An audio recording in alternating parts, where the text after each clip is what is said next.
Eddie, look, we did talk about it. It's a good talking point. We were just chatting about Scotland, Ireland. Clearly, there's an emotional attachment to me with the team, and I'm going to keep talking about the team and trying to talk them up and give them as much kind of energy as I can, because we need it as a team. What do you make of this Scotland team? Because the comments after that went viral have been quite damning.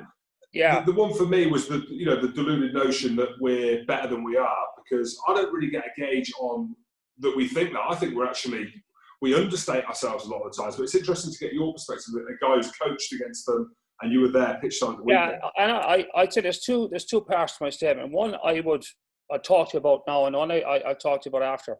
First thing I said is that I said that Scotland were coming to Dublin. They happened before that they talked themselves up, and then again they imploded. And they had an opinion that they were better than they are, which is harsh, and I accept that. I meant that in the context that I'll take back what in the sense that it probably pissed a lot of people off, and I understand why, because kind of accusing Scotland of being arrogant or ahead of themselves.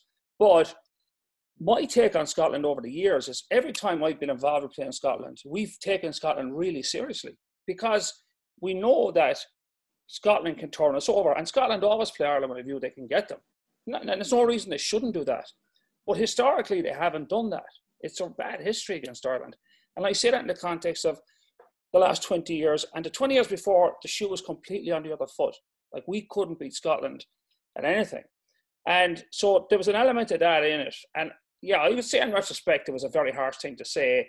And I wasn't trying to insult anybody. I probably did. And I over-egged the pudding on that point, I would say. Yeah, I can't say for sure Scotland talked themselves up too much, or they're arrogant or ahead of themselves. But I do know Scotland always fancy their chances against Ireland. And there's nothing wrong with that. But the facts of the matter is it rarely works out for them. And it's hard to take away from that. Yeah, I appreciate that. And what I did like then is you mentioned pudding, and I can't wait for mine tonight. But the question is, to me, was it a bit of a reaction from Stuart Hogg's interview saying, yeah, it was, that he said they controlled the game for 70 minutes, and Hoggy's coming off the back of a performance where he's out of breath, he's devastated, and sometimes you haven't got a clear mind then, have you? That's the second point, Andy, I want to make. Is I stand over what I said about Stuart. I thought Stuart was a bit delusional, and that's where the delusion bit came in. He said two things that I disagree with vehemently. One is they dominated the game, he didn't say it. He said it suggested they were in a position to dominate the game for, we're splitting hairs for 70 minutes, which I think is complete nonsense. He meant 17. He meant 17. He just said it wrong. It's a borders thing. Because the truth of the matter is, I thought they were super for the first 20, 25 minutes. I thought they were really starting to cause problems for Ireland.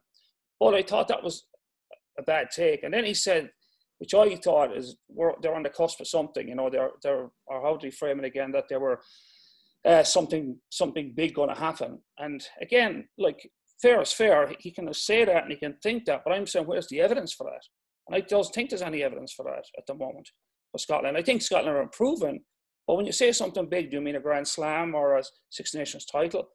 And I don't see that on the cards for them at the moment. I'm not saying it can't be done, but I think, to me, that was the delusional bit, really, And I did go over the top on the other stuff, and I didn't want to upset anyone. I'm sure I did, and I got huge abuse in the weekend on social media, and I probably deserve some of it. But the notion that they were in charge for 70 minutes is claptrap, and I don't see anything major for Scotland at the moment, because I analysed them before the game. I sat down and I looked at Scotland's last three games, and as my coaching hat on, I said, how would I attack Scotland here if I want to get them?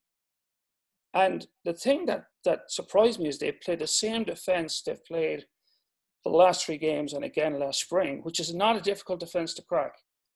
I thought they should have come out and blitzed the crap out of Ireland, which England and France do, and Ireland are in a place at the moment they can't cope with that. So they came out and they played the same defence. They got opened up a good bit. And I just don't agree with Stuart on that point. And he could prove me wrong, and fair play if he does. I'll put my hand up.